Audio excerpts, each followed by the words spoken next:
Finalmente, as alterações patológicas da memória, algumas alterações quantitativas.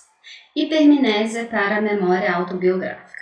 Trata-se de um fenômeno raro no qual o indivíduo tem uma memória autobiográfica quase perfeita. Então, a gente pode ver esse tipo de problema, né? Essa memória em excesso, essa recordação em excesso de detalhes que habitualmente as pessoas não se recordam, nos chamados savants, que são um tipo de autismo com altas habilidades, especialmente no que tange à memória. E aí você pode ver que a pessoa, por exemplo, pode pegar um livro, ler muito rapidamente e se recordar com detalhes a grande parte do que ela leu e talvez inclusive descrevendo a página, o local, a forma como está escrito. Por outro lado, a gente tem o termo geral chamado amnésia, e aí a gente vai ter tipos de amnésias, que é uma perda da memória, seja da capacidade de fixar, seja da capacidade de manter e evocar antigos conteúdos mnemônicos. Então, a gente vai ver os tipos de amnésia, os prejuízos decorrentes da amnésia.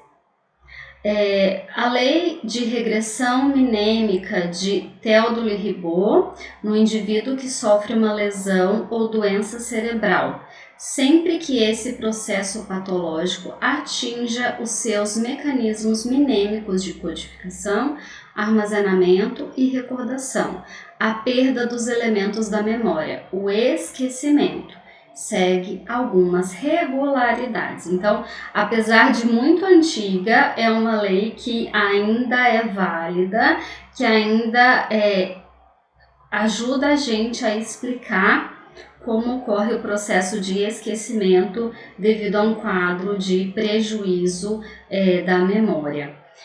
O sujeito perde as lembranças e os seus conteúdos na ordem e no sentido inverso que os adquiriu. 2. Consequência do item anterior, ele perde primeiro elementos recentemente adquiridos e depois os mais antigos. Primeiro, então, a gente perde as informações, as lembranças, as memórias daquilo que é atual, daquilo que é recente, e lá no final que a gente perde as recordações, as lembranças, especialmente da memória autobiográfica. Perde primeiro elementos mais complexos e depois os mais simples. Perde primeiro os elementos mais estranhos, menos habituais e só posteriormente os mais familiares. Então, por exemplo, um trajeto que eu faço todos os dias, ele vai demorar mais tempo a ser esquecido do que um trajeto que eventualmente eu faça. Amnésias dissociativas ou psicogênicas. Há uma perda de elementos mnêmicos seletivos, os quais podem ter valor psicológico específico, simbólico, afetivo. O indivíduo esquece, por exemplo, uma fase ou um evento de sua vida que teve um significado especial para ele, mas consegue lembrar de tudo que ocorreu ao seu redor. Pode surgir em sequência um episódio de trauma emocional ou relacionado à fuga dissociativa. Então você vai pensar assim, Arline, o que vai me levar a pensar se aquela amnésia, aquele esquecimento se deve a fatores emocionais ou a fatores orgânicos? Quando essa amnésia, quando esse esquecimento é seletivo, quando você esquece um período da tua vida, uma pessoa em especial, ou um grupo de pessoas ou de eventos que ocorreram num determinado período da minha vida. Aí, isso me leva a pensar num quadro de amnésia psicogênica. Ou, por exemplo, uma situação de trauma emocional, eu me esqueci de elementos que aconteceram no dia em que eu fui assaltada, por exemplo. Agora, nas amnésias orgânicas, a perda de memória é geralmente menos seletiva em relação ao conteúdo emocional e ou simbólico do material esquecido, comparado à amnésia psicogênica. Então, não tem... Se eu olho o material perdido, eu não consigo me dar conta de algo relevante em especial. Agora nós vamos falar de dois tipos de amnésia: a amnésia anterógrada e a amnésia retrógrada. Amnésia anterógrada: o indivíduo não consegue mais fixar elementos mnêmicos a partir do evento que lhe causou o dano cerebral. Frequentemente, na maior parte dos distúrbios neurocognitivos e nos transtornos de base orgânica. Então vamos pensar, na amnésia anterógrada eu tenho um evento e desse evento em diante eu não consigo registrar nenhuma nova informação. Então é do evento para frente eu não consigo registrar novas informações, mas eu me lembro do evento para trás.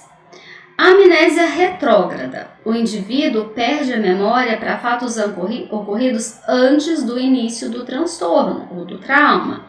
A sua ocorrência sem amnésia anterógrada é observada em quadros dissociativos por uma causa psicogênica, como a amnésia dissociativa e a fuga dissociativa.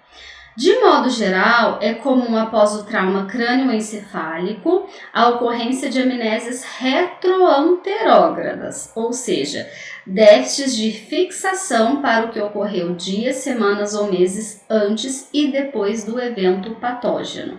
Então, a amnésia retrógrada seria de um evento para o passado, aquilo que já me aconteceu. A amnésia retroanterógrada vai pegar tanto aquilo que aconteceu como do evento em diante a dificuldade ou a impossibilidade de armazenar novos dados. Alterações qualitativas, chamadas paramnésias. Ilusões mnêmicas: acréscimo de elementos falsos a elementos da memória de fatos que realmente aconteceram. Por isso, a lembrança adquire um caráter fictício. As ilusões mnêmicas podem ocorrer na esquizofrenia, no transtorno delirante e menos frequentemente nos transtornos da personalidade, borderline, histriônica e esquizotípica. Então, o indivíduo na ilusão mnêmica pega uma situação, um evento e acrescenta alguns elementos que de fato não ocorreram. Então, por exemplo, vamos imaginar que eu me casei, tá? Que eu me casei na igreja, que eu me casei no cartório, mas eu me casei porque eu tinha engravidado e eu decepcionaria muito os meus pais se eu não me casasse. Tá?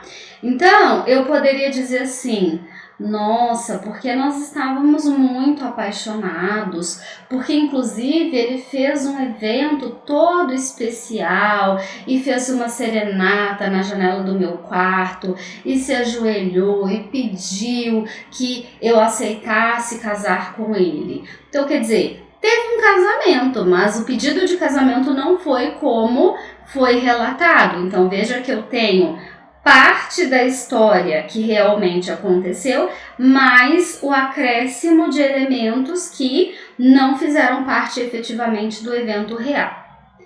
Alucinações mnêmicas são criações imaginativas dotadas de sensorialidade, marcadamente com aparência de lembranças ou reminiscências que não correspondem a qualquer elemento mnêmico, a qualquer lembrança verdadeira.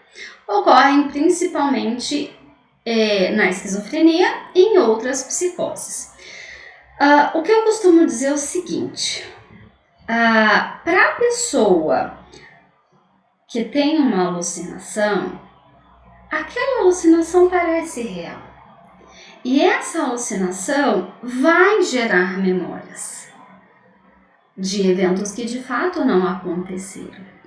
Então, nos transtornos psicóticos, especialmente nos momentos de crise, onde há a ocorrência de delírios, de alucinações, muitas vezes isso pode ficar armazenado na memória como se realmente tivesse acontecido. E aí muitas vezes a gente vai precisar conversar com os familiares do paciente para ter clareza se esses eventos realmente ocorreram ou não. Confabulações ou fabulações. Produções de relatos, narrativas e ações que são involuntariamente incongruentes com a história passada do indivíduo, com sua situação presente e futura. São caracterizados por 3 aspectos básicos. São memórias ou recordações falsas. A falsidade repousa ou no conteúdo ou no contexto. A pessoa que confabula não sabe da falsidade de suas recordações. Confabulações são recordações plausíveis, ou seja, elas se parecem com o que poderia ter acontecido, mas não aconteceu. Então, por exemplo, vamos imaginar que eu gostasse muito de acampar. E aí, vamos imaginar que apesar de eu gostar de acampar, eu tenha feito isso poucas vezes na minha vida. Então eu posso dizer, olha, uma vez eu fui acampar lá na região de Minas e fez muito frio.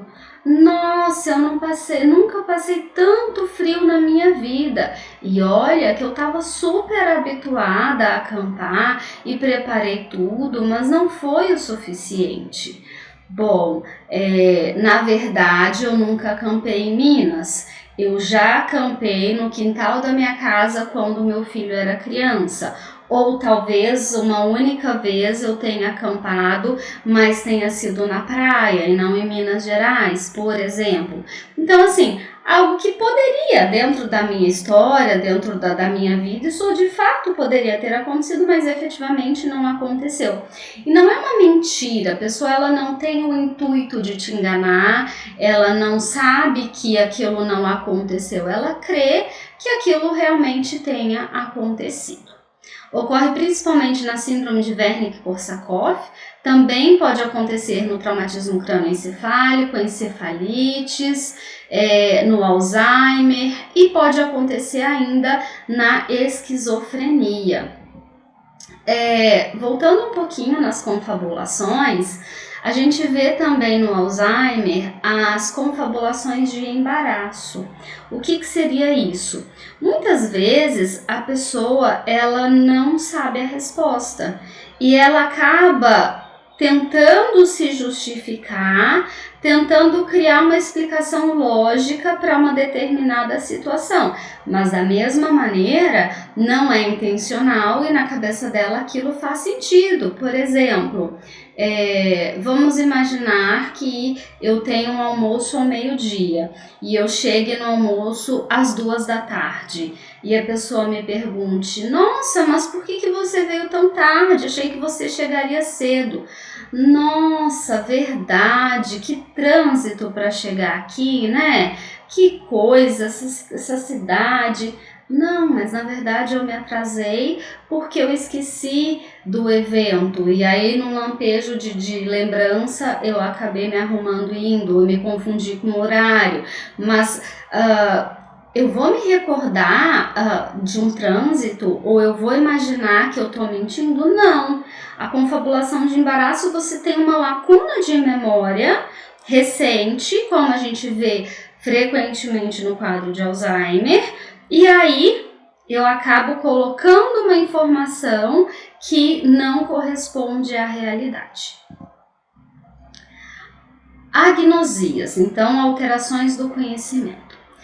São fenômenos relativamente raros, definidos como déficits do reconhecimento de estímulos sensoriais de objetos e fenômenos, que não podem ser explicados por um déficit sensorial elementar, por distúrbios da linguagem e da atenção ou por perdas cognitivas globais. São considerados transtorno do acoplamento da percepção à memória. Então, as agnosias referem-se a esse déficit no reconhecimento, tá ali, né, na linha fronteiriça entre a percepção e a memória.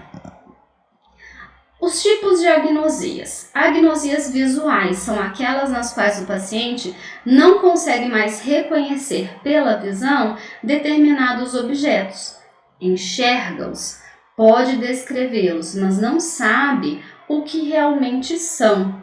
Se puder tocá-los, palpá-los ou cheirá-los, uma outra via sensorial, então poderá reconhecê-los. Então imagina só, eu que estou com os meus olhos perfeitos, a parte sensorial não há nenhum tipo de problema, mas ao ver determinado objeto que eu era habituada, que eu convivia cotidianamente, eu já não sei mais que objeto é aquele.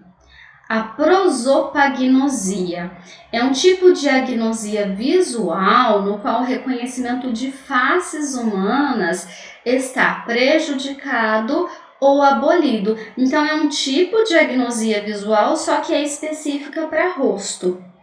A agnosia para cores se caracteriza pela incapacidade do indivíduo de dizer o nome da cor quando esta lhe é mostrada, ou de apontar para a cor certa quando se diz o nome delas.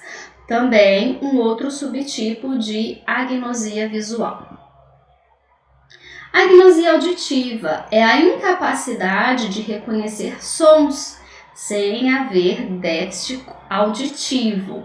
Então, novamente, a área sensorial está intacta, não há nenhum problema ali. A questão é, ouço sons, mas eu não consigo decifrá-los, reconhecê-los. Nós temos a agnosia verbal ou surdez verbal pura. O paciente pode falar, ler e escrever correta e fluentemente, mas não entende as palavras faladas que ouve, apenas as reconhece como ruídos. Na cegueira verbal pura, o indivíduo fala, escreve e entende palavras faladas normalmente, mas não pode ler de forma compreensível um texto. E a amusia sensorial é uma forma de agnosia auditiva relativamente frequente, na qual a pessoa nasce sem a capacidade de reconhecer e usufruir da audição de sons musicais ou a perde por lesões posteriores. Então, ela estaria mais relacionada à questão musical. Temos ainda a anosognosia, que seria a incapacidade do indivíduo em reconhecer um déficit ou uma doença que o acomete. E a simultagnosia, incapacidade de reconhecer mais de um objeto ao mesmo tempo. Então, por exemplo, se você colocar numa folha a impressão de vários objetos juntos, por exemplo, um copo, um prato, um pires, um talher, a pessoa ela consegue um por vez, ela não consegue ver todos os objetos juntos e um próximo ao outro. E agora a gente vai falar das alterações do reconhecimento associadas aos transtornos mentais, que são de mais interesse aqui para a psicopatologia. Bom, os falsos desconhecimentos. O paciente não reconhece pessoas muito familiares, como a mãe, a esposa, o marido, o filho ou uma irmã próximas. Então, falso desconhecimento eu deveria saber quem é aquela pessoa, mas eu não sei. Síndrome de Capgras. O indivíduo afirma que uma pessoa muito próxima e familiar que o visitou, dizendo ser seu pai ou sua mãe, é na verdade um sósia quase idêntico, uma falsa cópia, uma falsificação quase perfeita, que o substitui e quer que o paciente acredita tratar-se de seu verdadeiro pai. Então imagina a seguinte cena, o paciente com a síndrome de Capgras recebe o filho como visita. E aí, o filho de fato é o filho biológico com quem ele conviveu a vida inteira e ele diz, parece o meu filho, tem as características do meu filho, não há nada que eu veja que me faça pensar que não seja o meu filho, porém eu sei que é um impostor. Eu sei que não se trata do meu filho de fato. Alguém colocou esse impostor aqui para me enganar. E a síndrome de Capgras inversa. O sujeito acredita que houve uma transformação radical em si mesmo, que ele próprio é o impostor, e esse impostor passou a habitar o seu corpo, não reconhecendo o corpo como seu próprio e verdadeiro. Então, na síndrome de Capgras inversa, sou eu que sou o impostor. Alguém ou algo, uma entidade tomou conta do meu corpo e digamos que esse espírito, essa mente não é minha de fato, é algo que substituiu, tomou conta do meu corpo. E os falsos reconhecimentos. O paciente identifica alguém desconhecido previamente, como um enfermeiro, uma médica, um psicólogo da equipe, como se fosse o seu conhecido há muito tempo. Então, dentro da ótica dos falsos reconhecimentos, a gente tem a síndrome de Fregoli. É um falso reconhecimento delirante em que o indivíduo identifica falsamente uma pessoa estranha como se fosse alguém do seu círculo pessoal. Então, por exemplo, eu posso ver a enfermeira e dizer: nossa, prima, quanto tempo a gente não se vê, como que tá a tia, como é que estão as coisas lá na tua cidade. Então, é alguém estranho, é alguém que eu estou vendo pela primeira vez e é um falso reconhecimento. E a síndrome de Fregoli inversa. Há uma crença delirante de que houve ou está havendo uma mudança radical da própria aparência física, sem alteração do self psicológico. O corpo e a aparência física do paciente não são mais os mesmos, mas a sua identidade psicológica permanece igual. Então, nesse caso, há uma dificuldade em relação ao próprio corpo, à própria aparência. Em essência, eu sou a mesma pessoa. O que muda é a minha parte externa. Eu não reconheço esse corpo, eu não reconheço essa parte externa. Síndrome de intermetamorfose. Pessoa do círculo familiar do paciente tida como perseguidor e um estranho, também perseguidor. São percebidos apresentando características físicas e psicológicas em comum. Então, aquela ideia de que algum familiar e uma pessoa que eu não conheço, que me é estranha, estão juntas e estão me perseguindo. Para a amnésia reduplicativa, a pessoa tem certeza subjetiva de que lugares familiares, como a sua casa, o hospital em que está internada, pessoas, partes do corpo ou objetos foram duplicados ou triplicados. É como se existissem dois mundos paralelos.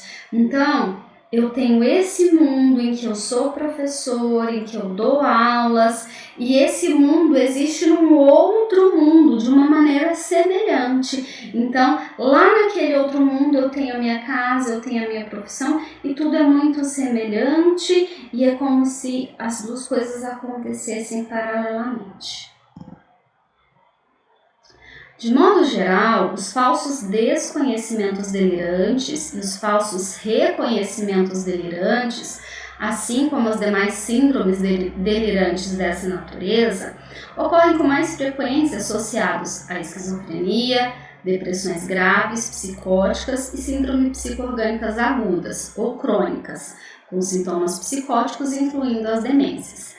Também podem se manifestar de forma isolada, sendo então classificados como transtorno delirante. O transtorno delirante, a gente vai ver no próximo semestre, é um transtorno no qual predominam os delírios. Pode haver alucinação, mas quando acontece ela está muito ligada ao conteúdo desses delírios.